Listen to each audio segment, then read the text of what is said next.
Dear students, welcome to the third semester. I am DC Patil.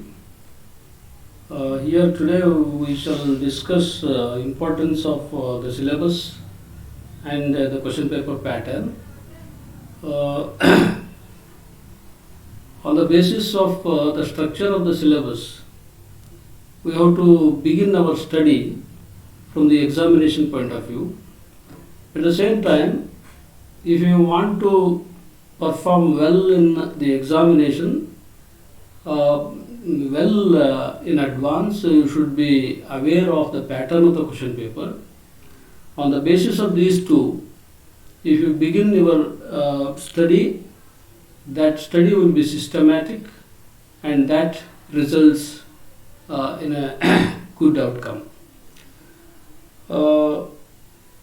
See, if you are supposed to study a particular poem, you will have to study it according to the types of question you are supposed to answer. Otherwise, it would be without knowing the structure of the syllabus and the question paper pattern. If you begin to read or study a poem or a prose unit, it would become just shooting in the darkness.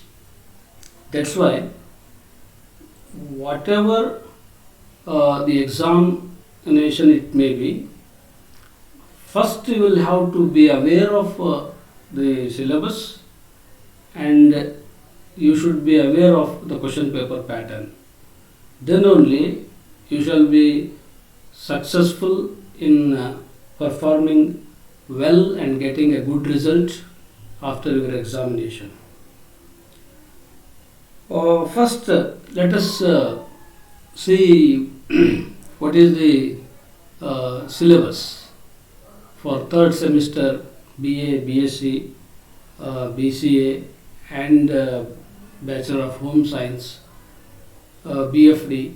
For all these undergraduation courses, the same syllabus is prescribed by our university, Davangere University.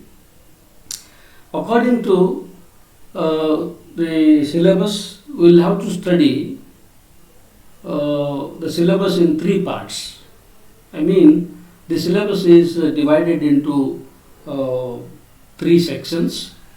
One, section A is poetry, and section B is prose, and section C is writing skills.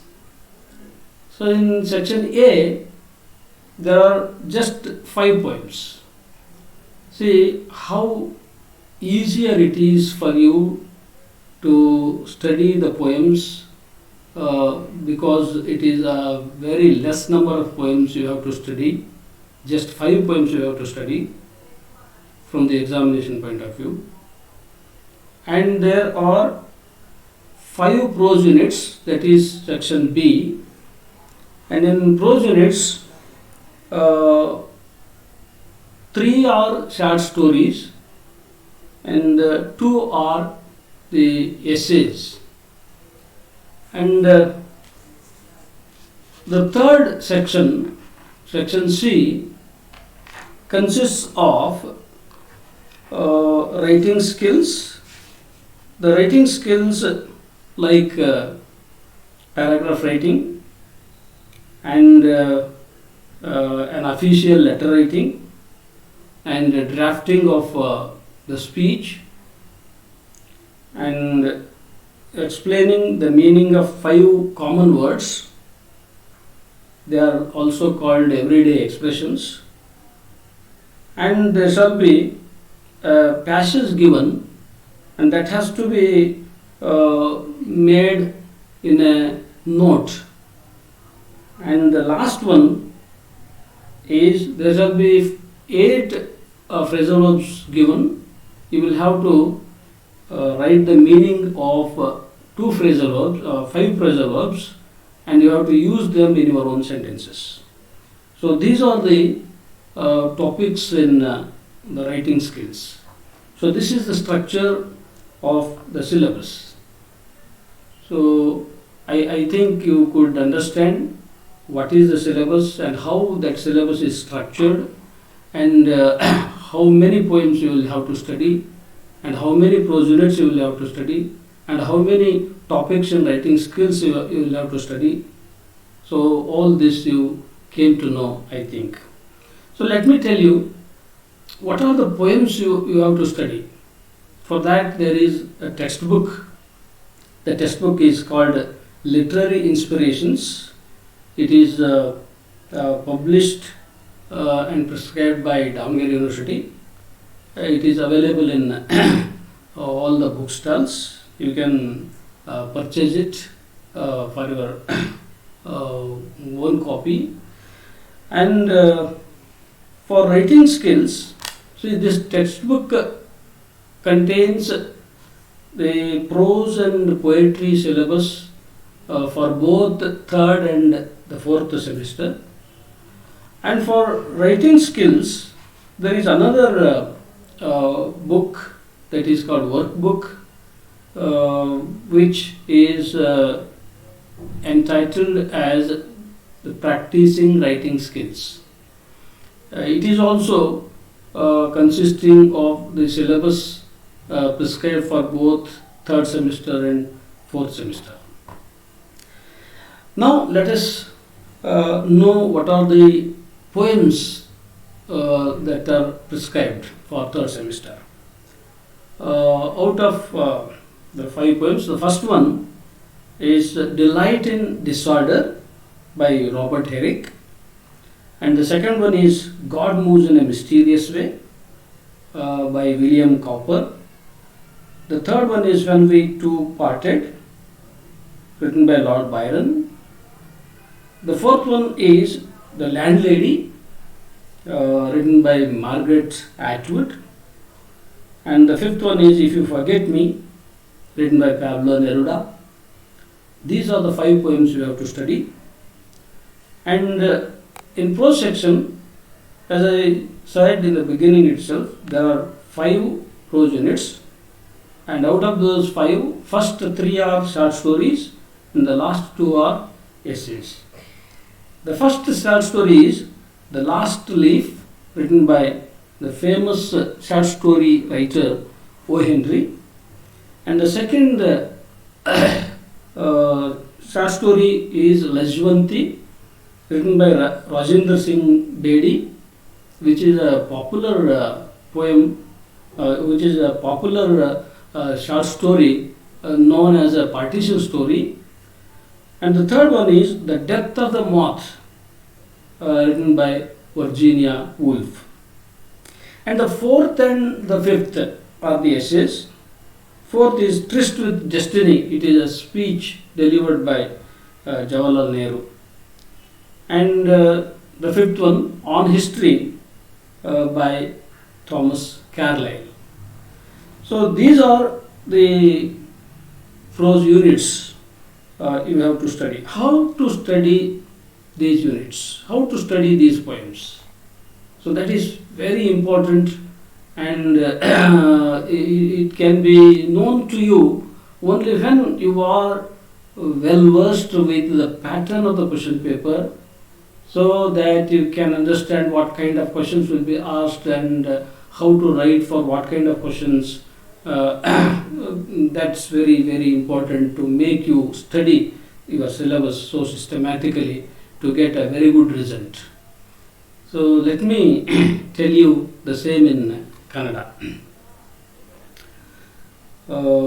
ನಾನು ಈಗಾಗಲೇ ನಿಮಗೆ ನಮ್ಮ Davanagere university prescribe ಮಾಡಿದ third semester BA, BSc, BCom, BA, BSc, BCA ಕೋರ್ಸ್ಗಳಿಗೆ ಏನು ಸಿಲೆಬಸ್ಸನ್ನು prescribe ಮಾಡಿದೆ, ಆ syllabus structure ಹೇಗಿದೆ ಅಂತ ಹೇಳಿದ್ದೀನಿ.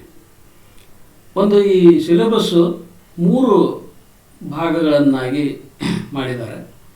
ಈ 3 ಭಾಗಗಳಲ್ಲಿ ಸೆಕ್ಷನ್ ಎ ಪೊಯಿಟ್ರಿ ಬರುತ್ತೆ, ಸೆಕ್ಷನ್ ಬಿ ಪ್ರೋಸ್ ಬರುತ್ತೆ, ಸೆಕ್ಷನ್ ಸಿ ರೈಟಿಂಗ್ ಸ್ಕಿಲ್ಸ್ ಬರುತ್ತೆ.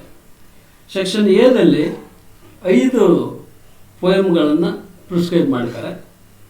5 ಪೋಯಮ್ಗಳು ಯಾವ್ಯಾವು ಅಂದರೆ delight in disorder Robert Herrick ಬರೆದಿದ್ದು, God moves in a mysterious way William Cowper ಬರೆದಿದ್ದು, when we two parted Lord Byron ಬರೆದಿದ್ದು, the landlady Margaret Atwood ಅವ್ರದ್ದು, if you forget me Pablo Neruda ಅವ್ರದ್ದು. ಇನ್ನು ಪ್ರೋಸ್ ಯೂನಿಟಲ್ಲಿ 5 ಪ್ರೋಸ್ ಯೂನಿಟ್ ಇದ್ದಾವೆ. ಆ 5 pros ಯೂನಿಟಲ್ಲಿ ಮೊದಲ 3 pros ಯೂನಿಟ್ಗಳು ಸಣ್ಣ ಕಥೆಗಳಿದ್ದಾವೆ. ಇನ್ನು 4 ಮತ್ತು 5ನೇ ಪ್ರೋಸ್ ಯೂನಿಟ್ಟು ಎಸ್ಸೆಗಳಿದ್ದಾವೆ, ಪ್ರಬಂಧಗಳಿದ್ದಾವೆ. ಆ ಸಣ್ಣ ಕಥೆಗಳು ಒಂದು ಲಾಸ್ಟ್ ಲೀಫ್ ಅಂತ ಓ ಎನ್ ರಿ ಬರೆದಿದ್ದು, ಇನ್ನೊಂದು ಲಜ್ವಂತಿ ಅಂತ ರಾಜೇಂದರ್ ಸಿಂಗ್ ಬೇಡಿ ಬರೆದಿದ್ದು, ದ ಡೆತ್ ಆಫ್ ದ ಮಾತ್ ಅಂತ ವರ್ಜೀನಿಯಾ ವೂಲ್ಫ್ ಬರೆದಿದ್ದು, ಟ್ರಿಸ್ಟ್ ವಿತ್ ಜಸ್ಟಿನಿ ಅಂತ ಜವಾಹರ್ಲಾಲ್ ನೆಹರು ಅವರ ಸ್ಪೀಚ್, ಅದೊಂದು ಲೇಖನವಾಗಿ ಇಟ್ಟಿದ್ದಾರೆ ಎಸ್ಸೆ ಥರ. ಇನ್ನು ಆನ್ ಹಿಸ್ಟ್ರಿ ಅಂತ ಥಾಮಸ್ ಕ್ಯಾರ್ಲೈಲ್ ಅವರು ಬರೆದದ್ದು ಒಂದು ಎಸ್ಸೆ. ಇನ್ನು ರೈಟಿಂಗ್ ಸ್ಕಿಲ್ಸಲ್ಲಿ ಒಟ್ಟು 6 ಟಾಪಿಕ್ಸ್ಗಳು ಬರ್ತವೆ. ಆ 6 ಟಾಪಿಕ್ಸ್ಗಳು ಯಾವ್ಯಾವು ಅಂದರೆ, ಒಂದು ಪ್ಯಾರಾಗ್ರಾಫ್ ರೈಟಿಂಗು, ಒಂದು ಅಫಿಷಿಯಲ್ ಲೆಟರನ್ನು ಬರೆಯೋದು, ಒಂದು ಸ್ಪೀಚನ್ನು ಡ್ರಾಫ್ಟ್ ಮಾಡೋದು. ಆ ಸ್ಪೀಚ್ ಡ್ರಾಫ್ಟ್ ಮಾಡೋದು ಅಂದರೆ ಒಂದು 3 ಅಥವಾ 4 ಟೈಪ್ ಸ್ಪೀಚ್ಗಳು ಇರ್ತವೆ. ಅದ್ರಲ್ಲಿ ಯಾವುದಾದ್ರೂ ಒಂದನ್ನು ಕೇಳ್ಬೋದು. For example welcome speech, vote of thanks, keynote address, ಮತ್ತು ಇಂಟ್ರೊಡಕ್ಷನ್ ಆಫ್ ದಿ ಗೆಸ್ಟ್. ಈ ಥರ ಒಂದು 4 ಟಾಪಿಕ್ಕಿನ ಮೇಲೆ ನೀವು ಕಲಿಬೇಕಾಗುತ್ತೆ. ಅದ್ರಲ್ಲಿ ಯಾವುದಾದ್ರೂ ಒಂದು ಟಾಪಿಕ್ಕಿನ ಮೇಲೆ ಒಂದು ಸ್ಪೀಚನ್ನು ಡ್ರಾಫ್ಟ್ ಮಾಡೋಕ್ಕೆ ಹೇಳ್ತಾರೆ. ಇನ್ನು ಒಂದಿಷ್ಟು ಕಾಮನ್ ವರ್ಡ್ಸ್ಗಳನ್ನ ಲಿಸ್ಟ್ ಮಾಡಿ ಕೊಟ್ಟಿದ್ದಾರೆ ಸಿಲೆಬಸ್ಸಲ್ಲಿ. ಅವಕ್ಕೆ ಎವ್ರಿಡೇ ಎಕ್ಸ್ಪ್ರೆಷನ್ಸ್ ಅಂತ ಟೈಟ್ಲ್ ಕೊಟ್ಟಿದ್ದಾರೆ. ಆ ಎವ್ರಿಡೇ ಎಕ್ಸ್ಪ್ರೆಷನ್ಸ್ಗಳನ್ನ ನೀವು 8 ಕೊಡ್ತಾರೆ. ನೀವು ಅದ್ರಾಗ 5ಕ್ಕೆ ಮೀನಿಂಗ್ ಬರೆದು ನಿಮ್ಮ ಸ್ವಂತ ವಾಕ್ಯಗಳಲ್ಲಿ ಅವನ್ನ ಯೂಸ್ ಮಾಡಬೇಕು. ಇನ್ನು ಒಂದು ಪ್ಯಾಸೇಜ್ ಕೊಡ್ತಾರೆ. ಆ ಪ್ಯಾಸೇಜನ್ನು ಸಾರಾಂಶ ಬರುವ ಥರ ನೋಟ್ ಮೇಕಿಂಗ್ ಮಾಡಬೇಕು.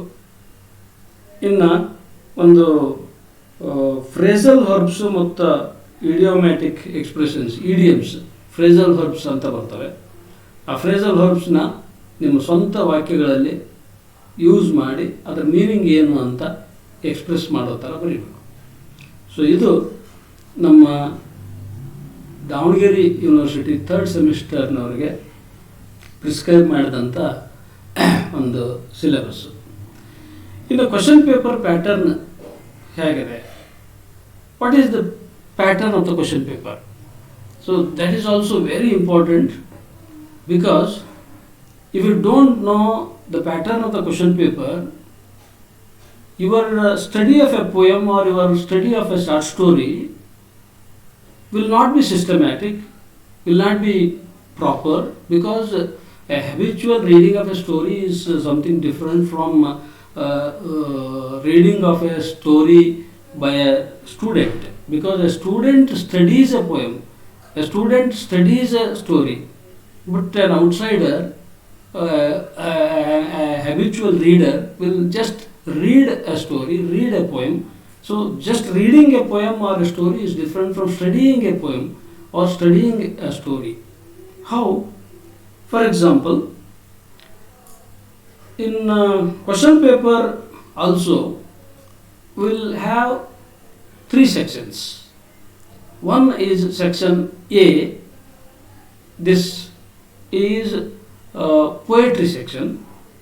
In poetry section, you will have 3 types of questions, 3 types of main questions.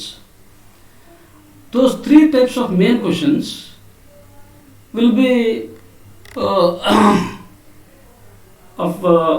for example, the first question is, annotate any 2 of the following lines. Annotate any 2 of the following lines. For example, you have studied 5 poems, and in the question paper they will give you 3 annotations. Each will be taken from one of the poems, and you will have to annotate 2 out of 3. And each annotation carries 4 marks. While you study a poem, you should have that intention of making yourselves familiar with the lines of the poem.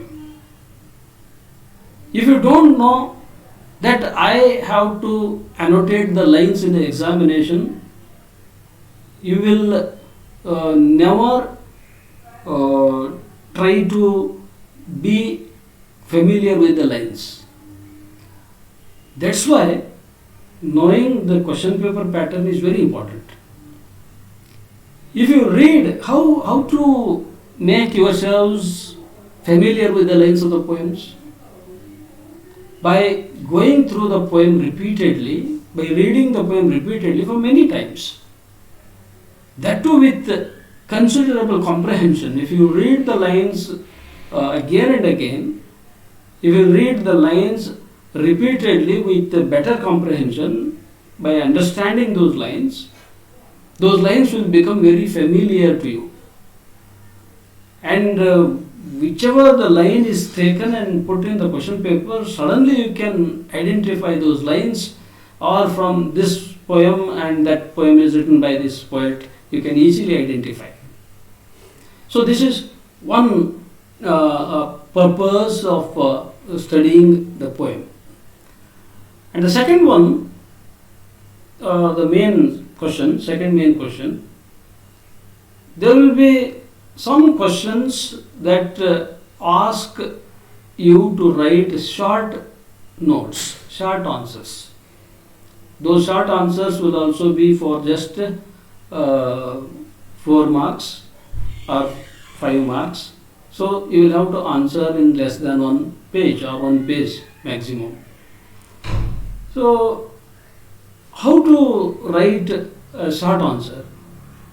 Usually in a poem, some issues will be discussed, some ideas will be discussed, and some points of views will be discussed, and some symbolic elements will be available. So on one particular dimension, there shall be a question to write a short answer or short note. So you will have to concentrate upon these dimensions while you study a poem. And the third one, that you will have to write the long answer, or it would also be called essay type answer. That essay type answer would be of at least 2 pages. So what kind of questions shall be asked, that will be known to you later when you take up some of the earlier question papers. You can go through them to find out what kind of questions will be asked on each poem. So now, by knowing the question paper pattern, what you could understand? You could understand, when you study a poem, you will have to study that poem with 3 purposes. One, you will have to annotate the lines. So what to do to annotate the lines? Later on you will understand as the classes will go on. You will understand how to annotate and what you have to do to annotate the lines and what is important there and how to identify the lines. That will all be discussed in the later classes. And the second purpose is to answer the short notes, to write the short notes. You will have to study a poem. And the third one, to answer the essay type answers. To write the essay type answers, you will have to study a poem. So with these 3 purposes, you will have to study one poem. So this will be known to you when you know the question paper pattern before you begin to study the poems. Okay? Then Let us move on to, let me explain the same in Kannada within a minute. ನಿಮಗೆ poetry ಏನಿದೆ ಅಲ್ಲ, ಈ ಪೊಯೆಟ್ರಿಯಲ್ಲಿ 5 poem ಇದಾವೆ. ಒಂದೊಂದು ಪೊಯಮನ್ನು ಕೂಡ ನೀವು ಓದಬೇಕಾದ್ರೆ question paper ಪ್ಯಾಟರ್ನನ್ನು ಕೂಡ ನೀವು ಮನಸ್ಸಿನಲ್ಲಿ ಇಟ್ಕೊಂಡು ಓದಬೇಕಾಗತ್ತೆ. ಯಾಕೆ ಅಂತ ಅಂದರೆ, ಒಬ್ಬ ಸಾಮಾನ್ಯ ಓದುಗ ಯಾವ ಉದ್ದೇಶ ಇಲ್ಲದೆ ಬರೀ ಓದುಗಾಗಿ ಓದ್ತಾನೆ. ಆದರೆ ಒಬ್ಬ ವಿದ್ಯಾರ್ಥಿ ಒಂದು ಪೊಯಮನ್ನು ಓದಬೇಕಾದ್ರೆ ಏನನ್ನ ತಿಳ್ಕೊಬೇಕಾಗೈತಿ ಅನ್ನೋದನ್ನ ಕ್ವಶನ್ ಪೇಪರ್ ಪ್ಯಾಟರ್ನ್ ಆಧಾರದ ಮೇಲೆ ಅವನು ಓದ್ತಾನೆ. ಯಾಕೆಂದರೆ ಎಂತೆಂಥ ಕ್ವಶನನ್ನು ನಾನು ಆನ್ಸರ್ ಮಾಡಬೇಕು ಅನ್ನೋದ್ರ ಮೇಲೆ ಅಂತ ಡಿಸೈಡ್ ಮಾಡಿ ಅದರ ಆಧಾರದ ಮೇಲೆ ಓದ್ತಾನೆ. ಫಾರ್ ಎಕ್ಸಾಂಪಲ್, ಈ ಕ್ವಶನ್ ಪೇಪರಲ್ಲಿ ಒಂದು ಪೊಯಮಿನ ಮೇಲೆ 3 ಥರದ ಕ್ವಶನ್ಸ್ ಇರ್ತವೆ. ಒಂದು ಅನೋಟೇಟ್ ಮಾಡೋದು, ಅದನ್ನು ನಾವು ಕನ್ನಡದಲ್ಲಿ ಸಂದರ್ಭದೊಡನೆ ಸ್ಪಷ್ಟೀಕರಣ ಅಂತ ಕರಿತೀವಲ್ಲ, ಆ ಅನೋಟೇಷನನ್ನು ಅದನ್ನಿನ್ನೂ ಒಂದು ಫ್ರೇಸಲ್ಲಿ ಹೇಳೋದಾದರೆ ಇಂಗ್ಲೀಷ್ನೆಲ್ಲ ರೆಫರೆನ್ಸ್ ಟು ಕಾಂಟೆಕ್ಸ್ಟ್ ಅಂತ ಕರೀತಾರೆ. ಸೊ ಆ ರೆಫರೆನ್ಸ್ ಟು ಕಾಂಟೆಕ್ಸ್ಟ್ನ ಅಥವಾ ಅನೋಟೇಷನನ್ನು ಬರೆಯೋ ಉದ್ದೇಶ ಇಟ್ಕೊಂಡು ಓದಬೇಕು. ಅದಕ್ಕೇನು ಮಾಡಬೇಕು, ಒಂದು ಪೊಯಮಿನ ಎಲ್ಲ ಸಾಲುಗಳು ನಮಗೆ ತುಂಬ ಚಿರಪರಿಚಿತ ಆಗಬೇಕು. ಹಂಗೆ ಚಿರಪರಿಚಿತ ಆಗ್ಬೇಕಂದ್ರೆ ಏನು ಮಾಡಬೇಕು, ಒಂದು ಪೊಯಮನ್ನು ರಿಪೀಟೆಡ್ಡಾಗಿ ಅದನ್ನು ಅರ್ಥ ಮಾಡಿಕೊಳ್ತಾ ಓದ್ತಾ ಇದ್ದರೆ, ರಿಪೀಟೆಡ್ಡಾಗಿ ಫಾರ್ ಮೆನಿ ಟೈಮ್ಸ್, ಒಂದು ಸಿಂಗಲ್ ಪೊಯಮನ್ನು if you read repeatedly for many times ಏನಾಗುತ್ತೆ, ಅಲ್ಲಿರೋ ಸಾಲುಗಳು ನಮಗೆ ತುಂಬ ಪರಿಚಿತ ಸಾಲುಗಳಾಗ್ತವೆ. ಆಗ ಈ ಸಾಲುಗಳಲ್ಲಿ ಯಾವುದೇ 1 ಅಥವಾ 2 ಲೈನನ್ನು ಎಕ್ಸಾಮ್ನಲ್ಲಿ ಕೇಳಿದರೆ ಇಮ್ಮಿಡಿಯೇಟಾಗಿ ನನಗೆ ಇದು ಇಂಥ ಪೊಯಮ್ನಾಗ ಬಂದಿತ್ತು ಅಂತ ಗೊತ್ತಾಗುತ್ತೆ. ಸೊ ಈ ಸಾಲುಗಳನ್ನು ಕಂಡುಹಿಡಿಯೋದು ಒಂದು ಪರ್ಪಸ್ ಆಗ್ತದೆ. ಯಾಕೆ ಅಂದರೆ ಅನೋಟೇಷನ್ ಇರ್ತದೆ. ಇನ್ನು ಎರಡನೇದೇನು, ಶಾರ್ಟ್ ಆನ್ಸರ್ನ ಶಾರ್ಟ್ ನೋಟ್ ಬರೆಯೋಕ್ಕೆ ಒಂದು ಕ್ವಶನ್ ಕೇಳಿರ್ತಾರೆ. ಆ ಶಾರ್ಟ್ ನೋಟ್ ಬರೆಯೋದು ಅಂದರೆ, ಒಂದು ಪೊಯಮನ್ನು ನಾವು ಹಲವಾರು ರೀತಿಯಲ್ಲಿ ಅರ್ಥೈಸ್ಬೋದು. ಅದ್ರಾಗ ಹಲವಾರು ಇಶ್ಯೂಸ್ಗಳು ಡಿಸ್ಕಸ್ ಆಗಿರ್ತವೆ, ಅದ್ರಾಗ ಸಬ್ ಟಾಪಿಕ್ಸ್ಗಳು ಡಿಸ್ಕಸ್ ಆಗಿರುತ್ತೆ. ಅಂಥ ಒಂದು ಸಬ್ ಟಾಪಿಕ್ ಇರ್ಬೋದು, ಒಂದು ಸಿಂಬಾಲಿಸಮ್ ಇರ್ಬೋದು, ಒಂದು ಡಿಫ್ರೆಂಟ್ ಒಂದು ಐಡಿಯಾಲಜಿ, ಡಿಫ್ರೆಂಟ್ ಇಂಟರ್ಪ್ರಿಟೇಷನ್ನು, ಯಾವುದೋ ಒಂದು ಇಂಟರ್ಪ್ರಿಟೇಷನ್ನು, ಹೀಗೆ ಒಂದು ಸಬ್ ಟಾಪಿಕ್ಕನ್ನು ಕೇಳಿ ಎಕ್ಸ್ಪ್ಲೇನ್ ಮಾಡಿ ಕೇಳ್ತಾರೆ. ಅದಕ್ಕೆ ಜಸ್ಟ್ ನೀವು ಲೆಸ್ ದ್ಯಾನ್ 1 ಪೇಜ್ ಅಥವಾ ಮ್ಯಾಕ್ಸಿಮಮ್ 1 ಪೇಜ್ ಆನ್ಸರ್ ಮಾಡ್ಬೋದು. ಇನ್ನು ಲಾಂಗ್ ಆನ್ಸರ್ನ ಬರೀಬೇಕು. ಸೊ ಆ ಲಾಂಗ್ ಆನ್ಸರ್ ಬರೆಯೋಕ್ಕೆ ಇಡೀ ಪೊಯಮಿನ ಡಿಫ್ರೆಂಟ್ ಡೈಮೆನ್ಷನ್ಸ್ಗಳನ್ನ, ಡಿಫ್ರೆಂಟ್ ಇಂಟರ್ಪ್ರಿಟೇಷನ್ಸ್ಗಳನ್ನ, ಜಾನರ್ನ, ಮತ್ತು ಆ ಪೊಯಮ್ನಲ್ಲಿ ಬರೋ ಇಮೇಜಸ್ಗಳನ್ನು, ಆ ಪೊಯಮ್ನಲ್ಲಿ ಬರೋ ಇತರ ಎಲ್ಲ ಪೊಯೆಟಿಕ್ ಎಲಿಮೆಂಟ್ಸ್ಗಳನ್ನ ನಾವು ಅಬ್ಸರ್ವ್ ಮಾಡಬೇಕಾಗತ್ತೆ. ಸೊ ಅವೆಲ್ಲವನ್ನು ಒಳಗೊಂಡು ಒಂದು ಲಾಂಗ್ ಆನ್ಸರ್ನ ನಾವು ಬರೆಯುವಂಥ ಎಬಿಲಿಟಿ ನಮಗೆ ಬರುತ್ತೆ. ಇನ್ನು ಪ್ರೋಸ್ ಯೂನಿಟ್ಟಿಗೆ ಹೋಗೋಣ. ಪ್ರೋಸಲ್ಲಿ when you are supposed to study a poem, here you will have to study it with 2 purposes. One is to write a short note, and another purpose is to write a long answer. So while you read a story or an essay, you have to observe the subtopics discussed in a particular story or particular essay. Usually a story contains some characters and something happens there, and out of that happenings, one happening will be taken and one issue will be taken, or one idea will be taken to be explained for short note, or the whole theme of the story will be asked to write the long answer. So with only 2 purposes you will have to study prose unit. Either it is a short story or it is a prose unit. One is to answer a short note, another is to answer a long answer. Okay, the third section is writing skills. The third section, writing skills, contains 6 topics. Those 6 topics, as I already mentioned, you will have to answer all the 6 topics here. Only in fourth topic, everyday expressions, there shall be choice that in the question paper there shall be 8 everyday expressions given. Out of 8 you will have to choose 5 and answer them. And also the last question, that will be on phrasal verbs and idioms. Again there shall be 8 phrasal verbs and idioms asked, and out of them you will have to answer 5. So each topic here carries 5 marks. So total marks for the whole paper will be 80 marks. And the 80 marks will be divided into 3 sections. Section 1, you see, contains 25 marks, and section B contains 25 marks, and section C contains 30 marks.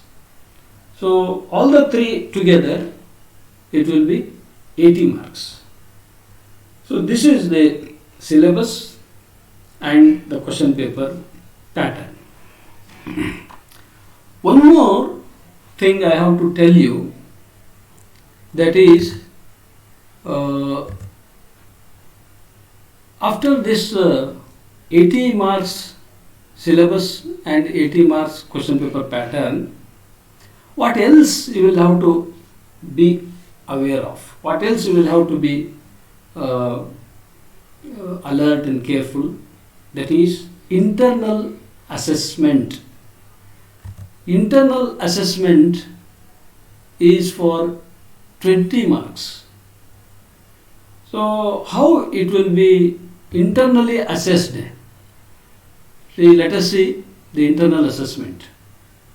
That internal assessment will be for 20 marks, and that 20 marks will be assessed on 4 important things. The first one, that you will have to face 2 tests, and each test will be conducted for 20 marks.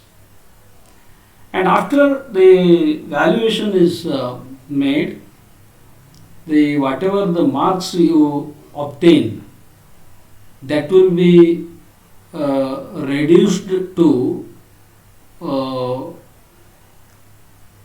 5 average 5 marks. That will be divided by 4, and out for 5 that will be calculated. Okay. And the second one will give you some assignments. You will have to prepare the assignment and submit it, and for that 5 marks will be awarded.